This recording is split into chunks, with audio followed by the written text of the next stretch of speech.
नमस्कार दोस्तों। प्राण प्रतिष्ठा के साथ प्रतिमाएं प्राणवान हो उठती हैं। रामलला इस विश्वास पर पूरी तरह खरे प्रतीत हो रहे हैं। इस चमत्कार की पुष्टि अयोध्या के श्री राम मंदिर में प्राण प्रतिष्ठा के लिए रामलला की प्रतिमा बनाने वाले मूर्तिकार अरुण योगीराज ने स्वयं की है। उन्होंने कहा है कि मैंने जो मूर्ति बनाई, गर्भगृह के अंदर जाकर उसकी प्रतिष्ठा करने के बाद उसके भाव बदल गए हैं, आंखें भी बोलने लगी हैं। रामलला की प्रतिमा से योगीराज के इस अनुभव की पुष्टि भी होती है। रामलला की जो प्रतिमा प्राण प्रतिष्ठा से पूर्व इंटरनेट मीडिया पर प्रसारित हुई, उसकी आंखें देखिए, और जो प्रतिमा विग्रह के रूप में प्रतिष्ठित होकर सामने आई, उसकी आंखें देखिए।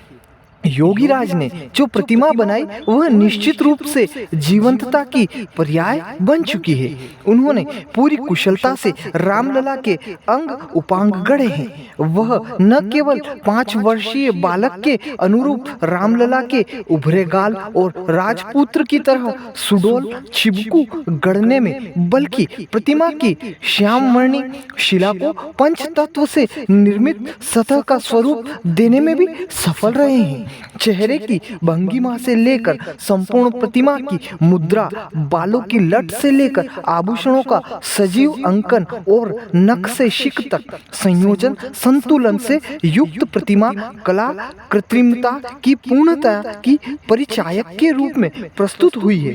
तथापि यह प्रतिमा ही थी। प्राण प्रतिष्ठा के बाद से अब विग्रह के रूप में इसे देखने वाले एक बार के लिए निशब्द रह जा रहे हैं। योगीराज ने प्रतिमा की आंखें भी बहुत मन, बारीकी और कुशलता से गढ़ी है। बिल्कुल जीवंत और देखती प्रतीत होती हैं। किंतु प्राण प्रतिष्ठा के बाद रामलला की आंखें बोलती प्रतीत होने लगी हैं। रामलला की प्राण प्रतिष्ठा के अनुष्ठान से जुड़े रहे हनुमत निवास के महंत आचार्य मिथिलेश नंदन शरण के अनुसार प्राण प्रतिष्ठा तो पाषाण प्रतिमा एवं मृण्मय प्रतिमा की चिन्मय चैतन्य आरोपित करने के लिए ही होती है। रामलला के संदर्भ में यह प्रयास कहीं अधिक सीमा तक फलीभूत होने की अपेक्षा थी, क्योंकि हम जिस स्थल पर रामलला की प्राण प्रतिष्ठा करने जा रहे थे वह कोई साधारण भूमि नहीं थी, बल्कि युगों पूर्व यही श्री राम का जन्म हुआ था। और आत्मिक आध्यात्मिक दृष्टि से जरा भी सक्षम लोग इस अति विशिष्ट भूमि की ऊर्जा का अनुभव भी स्वीकार करते रहे हैं। रामलला की प्रतिष्ठा के बाद यह अनुभव और स्पष्टतया तथा आसानी से किया जा सकेगा।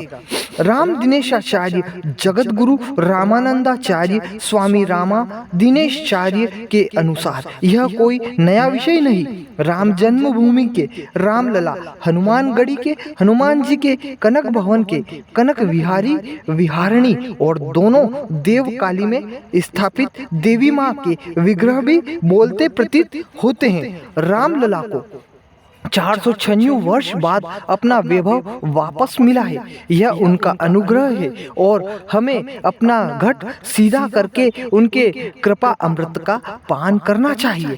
5 साल के रामलला की 51 इंच की मूर्ति मंदिर के गर्भगृह में स्थापित की जाएगी। ये श्याम वर्ण वाली होगी। इसमें 5 साल के बाल स्वरूप में श्री राम कमल पर विराजमान होंगे।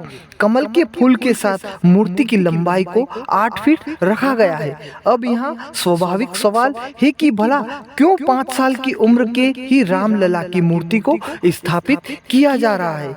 इससे कम या ज्यादा उम्र की क्यों नहीं? और इसकी लंबाई 51 इंच ही क्यों रखी गई है? हम आपको बाद में ये भी बताएंगे कि 74 साल पहले जब बाबरी ढांचे में रामलला की धातु की मूर्ति स्थापित की गई थी तो ये कितनी बड़ी और कैसी थी, किस तरह ये वहाँ आई थी, ये भी जानेंगे कि मौजूदा मूर्ति किस चीज की बनाई गई है।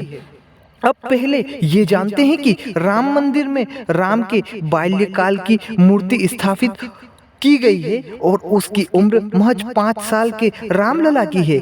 कौतूहल जाहिर है कि राम को इस खास उम्र में दिखाते हुए उनकी इस काल की मूर्ति क्यों स्थापित की जा रही है। हिंदू धर्म में आमतौर पर बाल्यकाल को 5 साल की उम्र तक ही माना जाता है। इसके बाद बालक को बोधगम्य माना जाता है।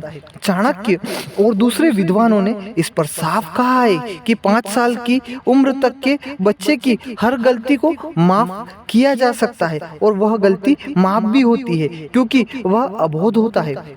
उस उम्र तक केवल उसे सिखाने का काम किया जाता है। चाणक्य नीति में इस बच्चों के अबोध और बोधगम्यता को लेकर उम्र की चर्चा इस तरह की गई है। कहा जाता है कि काबू शुंडी ने बाल रूप में राम को लगातार अयोध्या में देखा और काफी कुछ इस पर कहा है। वैसे भगवान श्री राम ने अपनी जीवन में चमत्कार वाली लीलाएं बहुत नाम मात्र की ही दिखाई है। हाँ, एक बार बाल काल में उन्होंने भी माता कौशल्या को अपने मुंह के अंदर ब्रह्मांड के दर्शन जरूर कराए थे।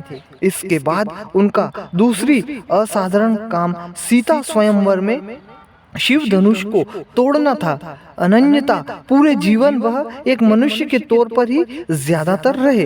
अब हम बताते हैं कि यह मूर्ति ठीक 51 इंच की ही क्यों है। हालांकि भारत में मौजूदा दौर में 5 साल के बालक की ऊंचाई मोटे तौर पर 43 से 45 इंच के आसपास मानी जाती है, लेकिन राम जिस दौर में पैदा हुए थे उसमें आम लोगों की औसत लंबाई कहीं ज्यादा होती थी। एक सवाल और भी हो सकता है कि यह मूर्ति काले पत्थर पर क्यों बनाई गई है। दरअसल रामलला की मूर्ति को शालिग्राम पत्थर से बनाया गया है, जिनसे हिंदू धर्म के देवी देवताओं की मूर्तियों को बनाया जाता है। इसे सबसे पवित्र पत्थर माना जाता है। शालिग्राम काले रंग के चिकने अंडाकार पत्थर होते हैं। धार्मिक ग्रंथों के मुताबिक शालिग्राम भगवान विष्णु के विग्रह स्वरूप है। यह एक प्रकार का जीवाश्म पत्थर है। शालिग्राम आमतौर पर पवित्र नदी की तली या किनारों से इकट्ठा किया जाता है। 74 साल पहले जब बाबरी ढांचे में रामलला की मूर्ति को रखा गया था तो ये 9 इंच की थी और अष्ट धातु की थी। ये 1949 का साल था जब पहली बार ध्वस्त हो चुकी बाबरी मस्जिद में श्री रामलला की मूर्ति प्रकट हुई थी। तो दोस्तों, आप सभी को कैसी लगी है आज की हमारी जानकारी। अगर आप सभी को यह जानकारी पसंद आई हो और हमारी यह वीडियो ज्यादा से ज्यादा आपको भाई हो तो इसे ज्यादा से ज्यादा शेयर करें, लाइक करें, कमेंट करें और हमारे चैनल को सब्सक्राइब करें। धन्यवाद।